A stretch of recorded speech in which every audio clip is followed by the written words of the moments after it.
Hey guys, I'm Anna, and today I'm going to show you how to fix VyStar mobile app not working. So first of all, you need to make sure you're running the latest version of the app.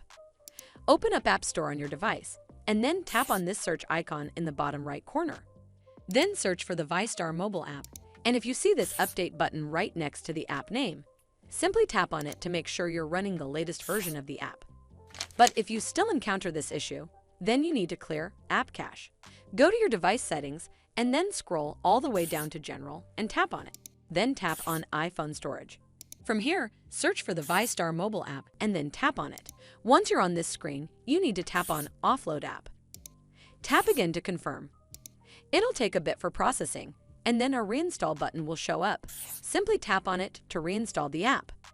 This should fix the issue, but if it doesn't, then you need to completely reinstall the app. Follow the on-screen instructions to navigate all the way to the app page.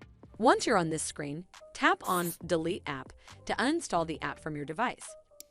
Once uninstalled, you need to open up App Store and then search for the VyStar mobile app right over here in the search bar, and then click on this Get button to install it back on your device.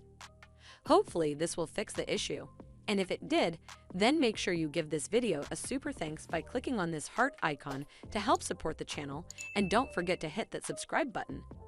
We'll see you in the next one.